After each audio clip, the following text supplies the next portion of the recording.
Ni tan sols la pluja pot frenar l'autèntica solidaritat. Els viladecanencs s'han llançat al carrer per participar a la tercera caminada mundial contra la fam, una activitat destinada a recaptar fons pel Programa Mundial d'Aliments de les Nacions Unides. Viladecans i Castelldefels han estat les dues úniques ciutats espanyoles que han participat en aquest acte convocat i organitzat per la multinacional Unilever. Hemos conseguido entre las dos poblaciones unas 6.500 personas que se han unido por esta buena causa. Hemos contabilizado más de 3.300 personas en Viladecans, un gran éxito, y unas 3.200 aproximadamente en Castelldefels.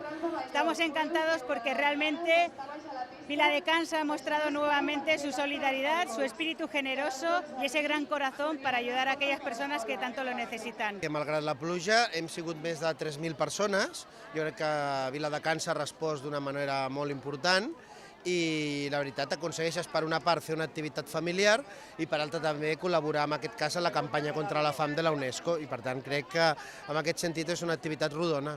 Caminamos contra el hambre para ayudar a esos niños de países beneficiarios como Ghana, Kenia, Colombia, Indonesia, y por cada euro recaudado hoy, que vamos a contabilizarlo en breve, se van a donar 5 comidas al Programa Mundial de Alimentos de las Naciones Unidas. Unilever doblarà els 10.000 euros recaptats amb la caminada i amb els 20.000 euros resultants es podran aportar 100.000 àpats al Programa Mundial d'Aliments.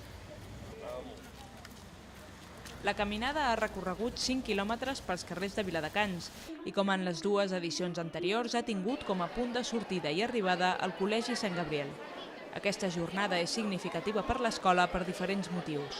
I aprofitem aquest dia també per fer el Dia de la Família, que és el dia que les famílies de l'escola visiten el col·le, fem actes per ells, hi ha grallers, hi ha de tot. I mira, acabem així la setmana o els actes de solidaritat que nosaltres fem.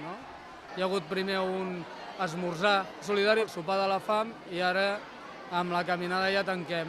Els diners que es recapten s'envien a projectes, hem enviat a coses a Haití, aquest últim és més general perquè va pel programa de les Nacions Unides, però vaja, una manera de col·laborar una mica i ser solidaris.